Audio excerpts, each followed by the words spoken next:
Kayamkulam seat ബി.ജെ.പിക്ക് വിട്ടുകൊടുക്കില്ലെന്ന് Tushar Vellappally. Shobha Surendran സംസ്ഥാനത്ത് മറ്റെവിടെയെങ്കിലും മത്സരിക്കട്ടെ, നാളെ NDAയ്ക്ക് ഒപ്പം നിൽക്കുമോ എന്ന് ഇപ്പോൾ പറയാനാകില്ല എന്നും അദ്ദേഹം നിലപാട് വ്യക്തമാക്കുകയാണ്. അകൽച്ച ലീഗിനോട് മാത്രമെന്നും മുസ്ലിം വിഭാഗങ്ങൾ ഉൾപ്പെടെ പുതിയ സാമുദായിക കൂട്ടായ്മയിലേക്ക് സ്വാഗതം ചെയ്യുന്നു എന്നുമാണ് SNDP യോഗം വൈസ് പ്രസിഡന്റ് കൂടിയായിട്ടുള്ള തുഷാർ വെള്ളാപ്പള്ളി പറയുന്നത്. ലീഗിന്റെ മതരാഷ്ട്രീയം വർദ്ധിച്ചതുകൊണ്ടാണ് സമുദായം പറഞ്ഞ് ഒറ്റക്കെട്ടായി നിൽക്കേണ്ടി വന്നത്. നായാടി മുതൽ നസ്രാണി വരെ എന്നത് പ്രാസം ഒപ്പിച്ച് പറഞ്ഞതാണ്. ആര് ഭരിച്ചാലും അവഗണിക്കാൻ പറ്റാത്ത ശക്തിയായി പുതിയ കൂട്ടായ്മ വളരും എന്നും തുഷാർ വെള്ളാപ്പള്ളി ന്യൂസ് 18നോട് പറഞ്ഞു. നസ്രാണിക്കകത്ത് മുസ്ലിമും ഉണ്ടല്ലോ, അതിനെന്താ കുഴപ്പമുള്ള കാര്യം? എല്ലാ വിഭാഗവും ഉണ്ട്. അതിനകത്ത് മുസ്ലിം ലീഗ് മാത്രമാണല്ലോ ഈ അഭിപ്രായം പറയുന്നത്. ഈ നായാടി മുതൽ നസ്രാണി വരെ എന്ന് പറയുന്നത് ഒരു പ്രാസം ഒപ്പിച്ച് പറയുന്നത് മാത്രം. അതിനകത്ത് മുസ്ലിമും ഉണ്ട്. പക്ഷേ മുസ്ലിങ്ങൾ ഈ പറയുന്ന മുസ്ലിം ലീഗിനെ കൂട്ടുന്നില്ലെന്ന് മാത്രം. കാര്യം മുസ്ലിം ലീഗ് അവർ സമുദായ പാർട്ടിയാണ്, ഞങ്ങൾ സമുദായമാണെന്ന് പറഞ്ഞിരിക്കുമ്പം പിന്നെ ഞങ്ങൾ എന്ത് ചെയ്യാൻ പറ്റും? ഞങ്ങൾക്കതില്ല. ഞങ്ങളിവിടെ എല്ലാ സമുദായങ്ങളെയും കൂട്ടുപിടിച്ചുകൊണ്ട് തുല്യരായിട്ട് ഒരുമിച്ച് പോകണമെന്ന് ഞങ്ങൾ ആഗ്രഹിക്കുന്നു. പ്രത്യേകിച്ച് ഈ സമയത്തെ സംബന്ധിച്ചോളം ആവശ്യമില്ലാതെ മുസ്ലിം ലീഗ് വളരെ മോശമായിട്ടുള്ള, കേരളം ഇതുവരെ കണ്ടിട്ടില്ലാത്ത തരത്തിലുള്ള ജാതി രാഷ്ട്രീയം കളിച്ചതുകൊണ്ട് തന്നെയാണ് കൂടുതൽ സമുദായം പറഞ്ഞ് എല്ലാവരും ഒറ്റക്കെട്ടായി നിൽക്കേണ്ട ഒരു സാഹചര്യത്തിലേക്ക് ഉണ്ടാകുന്നത്. ഞങ്ങളാരും ഈ പറഞ്ഞ ജാതിയാണല്ലോ, സമുദായമാണ് ഞങ്ങളാരും പറഞ്ഞിട്ടില്ല. പറഞ്ഞു തരാം. ഇവിടെ മുസ്ലിം ലീഗിൻ്റെ നേതാക്കന്മാരല്ലേ ഈ മുഴുവൻ ജാതി മുഴുവൻ പറഞ്ഞുകൊണ്ടിരിക്കുന്നത്. ഇവിടെ ഞങ്ങൾ പറഞ്ഞത് എന്താ? ഈ രാജ്യത്തെ എല്ലാവർക്കും തുല്യനീതി കിട്ടണമെന്ന് മാത്രമേ പറഞ്ഞിട്ടുള്ളൂ. ആ പറഞ്ഞവരെല്ലാം ജാതി പറഞ്ഞവരും. യഥാർത്ഥ ജാതി പറഞ്ഞവൻ അവരൊരു ജാതിയും പറയുന്നില്ല എന്ന് പറഞ്ഞാൽ എന്തിന്? SNDP NSS ഐക്യനീക്കവുമായി ബന്ധപ്പെട്ട രാഷ്ട്രീയ കേരളം ചൂടുപിടിച്ച സംവാദങ്ങളിലും ചർച്ചകളിലൂടെയും തുടരുന്ന സാഹചര്യത്തിൽ കൂടിയാണ് ഇത്തരത്തിലൊരു പ്രതികരണം ന്യൂസ് 18നോട് തുഷാർ വെള്ളാപ്പള്ളി നടത്തുകയും ചെയ്തത്. ഒരുപക്ഷെ NSS ജനറൽ സെക്രട്ടറി സുകുമാരൻ നായരുമായി കൂടിക്കാഴ്ച നടത്താനും ചർച്ചകൾക്ക് തുടക്കമിടാനും പോകുന്നത് ഇത്തരത്തിൽ തുഷാർ വെള്ളാപ്പള്ളി തന്നെയാകും എന്ന സൂചനകൾ കൂടി പുറത്തുവരുന്ന സാഹചര്യമുണ്ട്. അത് രാഷ്ട്രീയ ധ്രുവീകരണത്തിന്, വർഗീയതയ്ക്ക് വളം വയ്ക്കുന്ന സാഹചര്യമാണ് എന്ന് രാഷ്ട്രീയ വിമർശകരും വിമർശനങ്ങൾ ഉന്നയിക്കുന്ന സാഹചര്യം കൂടിയുണ്ട്. അവിടെയാണ് തുഷാറിൻ്റെ വാക്കുകൾ പ്രധാനപ്പെട്ടതായി മാറുന്നത്. ശരണ്യ, ചോദ്യങ്ങൾക്ക് എന്തായിരുന്നു തുഷാറിൻ്റെ മറുപടിയായി വരുന്നത്? നമുക്ക് മറ്റ് രാഷ്ട്രീയത്തിലേക്ക് പോകാം. അതിനപ്പുറത്ത് ഇപ്പോഴുരുത്തിരിഞ്ഞിട്ടുള്ള ഒരു നീക്കമുണ്ടല്ലോ. പ്രത്യേകിച്ച് ഒരിക്കൽ NSSും SNDPയും കൈകൊടുത്തതാണ്. പിന്നീട് അവർ ബദ്ധശത്രുക്കളെ പോലെ ആയിരുന്നു എന്നത് നമുക്കറിയാം. പക്ഷേ ഇപ്പോൾ വീണ്ടും ഒരു ഐക്യ കാഹളം മുഴങ്ങുന്ന സാഹചര്യമാണല്ലോ.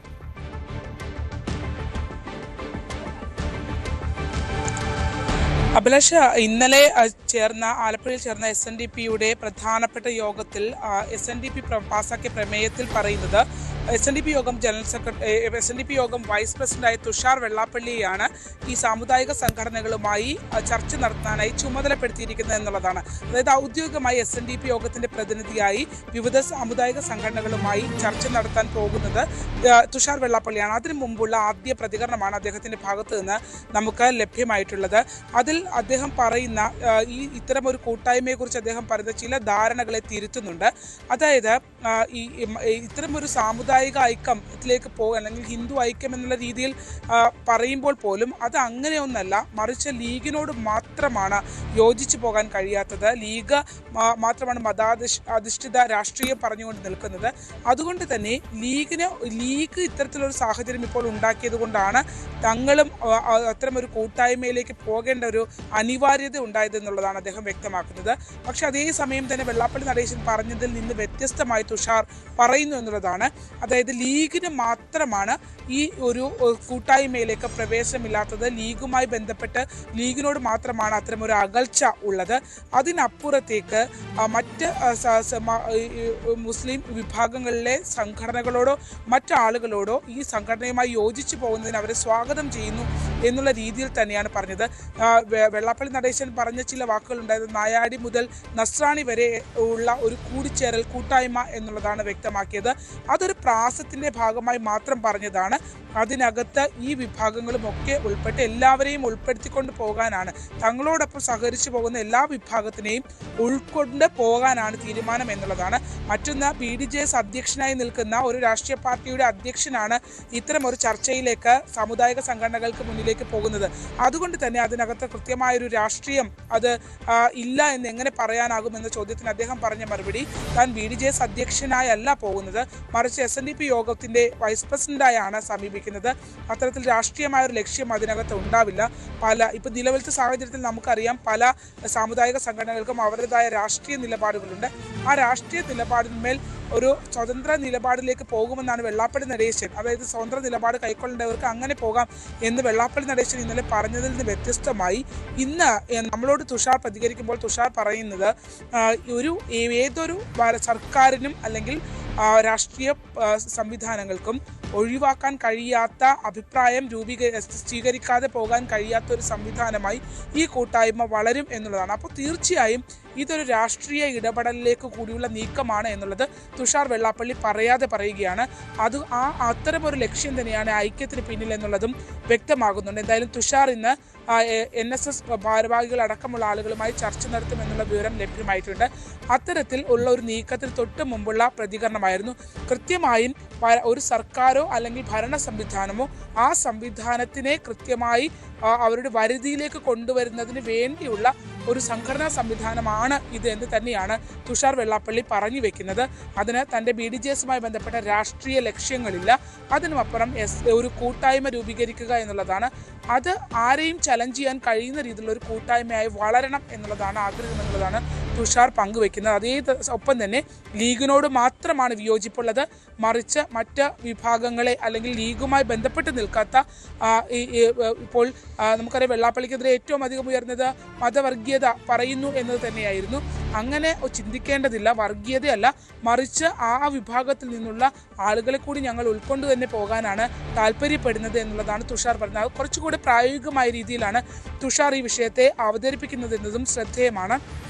എന്തായാലും വരും ദിവസങ്ങളിൽ അത്തരമൊരു രൂപീകരണത്തിലേക്ക് വളരെ ഫാസ്റ്റായിട്ട് തന്നെയാണ് കാര്യങ്ങൾ മുന്നോട്ട് പോകുന്നത്. കാരണം SNDP യോഗം ജനറൽ സെക്രട്ടറി യോഗം കഴിഞ്ഞതിന് ശേഷം അത്തരമൊരു പ്രമേയം, ഈ പൂർണ്ണ പിന്തുണ വെള്ളാപ്പള്ളിയുടെ അഭിപ്രായത്തിന് പറഞ്ഞുകൊണ്ടുള്ള പ്രമേയം പാസ്സായതിന് തൊട്ട് പിന്നാലെ G. സുകുമാരൻ നായർ മാധ്യമങ്ങളെ കാണുന്നു. അത്തരത്തിൽ വളരെ കാൽക്കുലേറ്റഡ് ആയാണ് രണ്ട് പ്രധാനപ്പെട്ട സാമുദായിക സംഘടനകളും മുന്നോട്ട് പോകുന്നത്. അപ്പോൾ തീർച്ചയായും ഇതിനകത്ത് വളരെ പെട്ടെന്ന് തന്നെ ഒരു നിലപാട് എന്താണ് എന്നുള്ളത് നമുക്ക് അറിയാൻ കഴിയുമെന്ന് തന്നെയാണ്. എന്തായാലും ഇപ്പോൾ BDJS അധ്യക്ഷൻ കൂടി ആയ തുഷാർ വെള്ളാപ്പള്ളി SNDP യോഗത്തിന്റെ പേരിലാണ് കാണുന്നത്. ഇനി അത് ആർക്ക് രാഷ്ട്രീയമായി ഗുണം ചെയ്യും എന്നുള്ളത് പ്രത്യക്ഷത്തിൽ നമ്മൾ നോക്കുകയാണെങ്കിൽ NDAയുടെ ഭാഗമായി നിൽക്കുന്ന തുഷാറിന് എപ്പോൾ തുഷാറിൻ്റെതായ രാഷ്ട്രീയ ലക്ഷ്യങ്ങളുണ്ട്. അപ്പോൾ അത്തരമൊരു ഇടപെടലിലും ഈ രാഷ്ട്രീയ ലക്ഷ്യമുണ്ടോ എന്ന് നമ്മൾ സംശയിക്കേണ്ടിയിരിക്കുന്നു. എങ്കിൽ പോലും വരും ദിവസങ്ങളിൽ ഇതിൽ കൃത്യമായൊരു നിലപാട്, പ്രത്യേകിച്ച് NSS കൂടി നിലപാട് അതിനകത്ത് കൃത്യമായി പറയുന്ന ആളുകളാണ്. അവരുടെ കൂടി നിലപാടിൻ്റെ അടിസ്ഥാനത്തിൽ എങ്ങനെ മുന്നോട്ട് പോകും എന്നുള്ളത് വ്യക്തമാകും. അഭിലാഷ്, തീർച്ചയായും അവിടെയാണ് SNDP യോഗത്തിന്റെ വൈസ് പ്രസിഡന്റ് കൂടിയാണ് തുഷാർ വെള്ളാപ്പള്ളി എന്നതിനോടൊപ്പം തന്നെ BDJSന്റെ സംസ്ഥാന അധ്യക്ഷൻ കൂടിയാണ് എന്നതും പ്രധാനപ്പെട്ടതായി മാറുന്നത്. എന്നാൽ നിയമസഭാ തെരഞ്ഞെടുപ്പിൽ മത്സരിക്കാൻ താല്പര്യം ഇല്ല എന്നാണ് BJP ദേശീയ നേതൃത്വത്തെ തുഷാർ വെള്ളാപ്പള്ളി അറിയിച്ചിട്ടുള്ളത്. കുട്ടനാട്ടിൽ സ്ഥാനാർത്ഥിയാകുമോ എന്ന ചോദ്യത്തോടായിരുന്നു അദ്ദേഹത്തിന്റെ പ്രതികരണം. NDA സ്ഥാനാർത്ഥികളുടെ തെരഞ്ഞെടുപ്പ് പ്രവർത്തനങ്ങൾക്കായി മാറി നിൽക്കണം എന്നാണ് ആഗ്രഹമെന്നും തുഷാർ വെള്ളാപ്പള്ളി പ്രതികരിച്ചു. അത് ഞാനിവിടെ മത്സരിക്കണമെന്ന് ഇതുവരെ തീരുമാനിച്ചിട്ടില്ല. ഇവിടെ മത്സരിക്കണമെന്ന് തന്നെ തീരുമാനിച്ചിട്ടില്ല. ആലപ്പുഴയിലേക്ക് വന്നൂടെ? ഇല്ല, ആലപ്പുഴ ഇവിടെ വരുന്നതിന് പ്രശ്നമൊന്നും ഉണ്ടായിട്ടില്ല. കാരണം ഞങ്ങളുടെ സ്ഥാനാർത്ഥികൾ ഇപ്പോൾ NDAയുടെ 140 സ്ഥാനാർത്ഥികൾ മത്സരിക്കുന്നുണ്ട്. അപ്പോൾ അവിടെ എല്ലാം ജയത്തിന് വേണ്ടി കോർഡിനേറ്റ് ചെയ്യേണ്ട ആളാണ് ഞാൻ. അപ്പോൾ അതുകൊണ്ട് ഞാൻ മാറി നിന്ന് ബാക്കിയുള്ളവർ മത്സരിക്കണം എന്നുള്ളതാണ് എൻ്റെ അഭിപ്രായം. ഞാനത് ഇവിടെ BJP കേന്ദ്ര നേതൃത്വം അറിയിച്ചിട്ടുള്ളത് അതിനാണ്. തുഷാർ വെള്ളാപ്പള്ളി കുട്ടനാട്ടേക്ക് വരുമ്പോൾ മറ്റൊരു രീതിയിൽ അത് തെരഞ്ഞെടുപ്പിന് ഗുണം ചെയ്യുമല്ലോ. അതൊക്കെ പിന്നെ കണ്ടറിയാൻ വേണ്ടി പോകുന്ന കാര്യമില്ല. ഇപ്പോൾ അത് അഭിപ്രായം പറയാൻ ശരിയല്ല. ഇതൊരു തീരുമാനം എടുക്കണമെന്നുണ്ടെങ്കിൽ കുറച്ച് ദിവസം കഴിയണം. യെസ്, ശരണ്യ, പലപ്പോഴും നമുക്കറിയാം ഈ കുട്ടനാട് മണ്ഡലത്തിലേക്ക് ഇദ്ദേഹത്തിൻ്റെ പേര് തന്നെയാണ്, തുഷാറിൻ്റെ പേര് തന്നെയാണ് ഇപ്പോൾ വളരെ സജീവമായി നിലനിൽക്കുന്നത്. അവിടെ മറ്റു മുന്നണികളുടെ രാഷ്ട്രീയ സാഹചര്യമൊക്കെ നമുക്ക് അറിയുകയും ചെയ്യാം. അവിടെ ചില പെയ്ഡ് സ്ഥാനാർത്ഥികളെയൊക്കെ എത്തിക്കുന്നു എന്ന തരത്തിലുള്ള വിമർശനം കൂടി നിലനിൽക്കുന്ന സാഹചര്യം ഉണ്ട്. അത് മണ്ഡലം ഏറ്റെടുക്കുവാനുള്ള കോൺഗ്രസിൻ്റെ നീക്കം നമുക്കറിയാം. അങ്ങനെ എല്ലാ തരത്തിലും കുട്ടനാട് വലിയ ചർച്ചയാകുന്ന ഇടമാണ്. അപ്പോൾ കുട്ടനാട്ടിലേക്ക് മത്സരത്തിനുണ്ടോ എന്ന ചോദ്യത്തിനാണ് അദ്ദേഹം പ്രതികരിച്ചത് പൊതുവിൽ മാറി നിൽക്കാൻ. പക്ഷേ അത് ഈ തെരഞ്ഞെടുപ്പിൽ അത്ര പ്രായോഗികമാണ്. കാരണം BDJSനെ സംബന്ധിച്ചിടത്തോളം അവർക്കൊരു മുഖം എന്ന് പറയാൻ പറ്റുന്നത് തുഷാർ തന്നെയാണല്ലോ.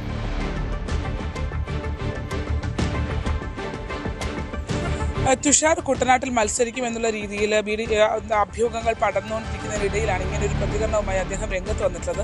ആദ്യഘട്ടത്തിൽ അദ്ദേഹം പറഞ്ഞത് ഈ തെരഞ്ഞെടുപ്പിൽ എവിടെ മത്സരിക്കണമെന്നതിനെ സംബന്ധിച്ച് തീരുമാനമായിട്ടില്ല എന്ന് പറഞ്ഞതിന് ശേഷം അദ്ദേഹം പിന്നീട് തിരുത്തുന്നുണ്ട്. താൻ മത്സരിക്കണമോ എന്ന് തന്നെ തീരുമാനമായിട്ടില്ല, അത്തരത്തിൽ ആലോചിക്കുന്നില്ല എന്നുള്ളതാണ്. പക്ഷേ വ്യക്തിപരമായി തൻ്റെ അഭിപ്രായം താൻ BJP നേതൃത്വത്തെ അറിയിച്ചിട്ടുണ്ട്. അത് തിരഞ്ഞെടുപ്പിൽ മത്സരിക്കേണ്ടതില്ല എന്നുള്ളതാണ് ഇപ്പോൾ തുഷാർ വ്യക്തമാക്കിയിരിക്കുന്നത്. കാരണം ഇപ്പോൾ NDAയുടെ നേതൃസ്ഥാനത്ത് നിന്ന് തെരഞ്ഞെടുപ്പുമായി ബന്ധപ്പെട്ട് വിവിധ സ്ഥാനാർത്ഥികൾ മത്സരിക്കുമ്പോൾ താൻ കൂടി മത്സരരംഗത്തേക്ക് ഇറങ്ങുകയാണെങ്കിൽ പ്രവർത്തനങ്ങളെ ഏകോപിപ്പിക്കാൻ കഴിയുന്ന രീതിയിൽ നേതൃസ്ഥാനത്ത് നിൽക്കുന്ന ഒരാൾ അയാളുടെ മാത്രം ഒരു തെരഞ്ഞെടുപ്പിലേക്ക് കോൺസെൻട്രേറ്റ് ചെയ്യേണ്ടി വരും. അതുകൊണ്ട് തന്നെ അങ്ങനെ നിൽക്കുന്നതല്ല നല്ലത്, മറിച്ച് ഇതിനെ മുഴുവൻ സംവിധാനങ്ങളിലേക്കും മുഴുവൻ ഇടങ്ങളിലേക്കും എത്താൻ കഴിയുന്ന രീതിയിൽ പ്രവർത്തിക്കുന്നതാണ് നല്ലതെന്നാണ് തുഷാർ പറഞ്ഞു വെക്കുന്നത്. പക്ഷേ നേരത്തെ അഭിലാഷ് പറഞ്ഞത് പ്രധാനപ്പെട്ട കാര്യമാണ്. BDJSന്റെ പ്രധാനപ്പെട്ട മുഖം തുഷാറാണ്. പിന്നീട് ഇത്തവണ കുട്ടനാടിനെ സംബന്ധിച്ച് നമ്മൾ നോക്കുകയാണെങ്കിൽ BDJSന്റെ സീറ്റാണ് കുട്ടനാട്. അതോടൊപ്പം തന്നെ കുട്ടനാട്ടിലെ ഒരു സാഹചര്യം ഇപ്പോൾ രണ്ട് മുന്നണികൾക്കും, ഇപ്പോൾ LDFനാണെങ്കിൽ NCP ആണ്, തോമസ് കെ തോമസ് ആണ് സിറ്റിംഗ് MLA. അപ്പുറത്തേക്ക് നോക്കുകയാണെങ്കിൽ കോൺഗ്രസിൽ അല്ലെങ്കിൽ UDFൽ കേരള കോൺഗ്രസ് ജോസഫ് വിഭാഗത്തിനാണ്. അതിൽ റെജി ചെറിയാൻ മത്സരിക്കുന്നു എന്നുള്ള പേര് ഉയർന്നു കേൾക്കുന്നു. അതൊരു പേയ്മെന്റ് സീറ്റാണ്. ഇത് രണ്ടും LDFന്റെയും UDFന്റെയും പേയ്മെന്റ് സീറ്റാണ് എന്നുള്ള രീതിയിലുള്ള ശക്തമായ ആരോപണമുണ്ട്. ആ രാഷ്ട്രീയ പാർട്ടികൾക്കുള്ളിൽ തന്നെ വലിയ വിയോജിപ്പ് മുന്നണികൾക്കുള്ളിൽ തന്നെ ഉണ്ട്. അപ്പോൾ അങ്ങനെ ഒരു വിയോജിപ്പ് നിൽക്കുന്ന സ്ഥലത്ത് തുഷാറിൻ്റെ ഒരു സാധ്യത കൂടുതലാണ് എന്നുള്ളതാണ് അവിടെ പേര് കേൾക്കാനുള്ള ഏറ്റവും പ്രധാനപ്പെട്ട കാര്യം. തുഷാർ വന്നാൽ തീർച്ചയായും മത്സരം കടുക്കുകയും ചെയ്യും. കാരണം ആദ്യത്തെ നിയമസഭാ തെരഞ്ഞെടുപ്പ് നമ്മൾ പരിശോധിക്കുമ്പോൾ BDJSന് 41,000 വോട്ട് കിട്ടിയ ഒരു സ്ഥലമാണ്. അതായത് 40,000-ഓളം വരാൻ അവിടെ. കൂടുതൽ വാർത്തകൾക്ക് News 18 Keralam YouTube channel subscribe ചെയ്യുക.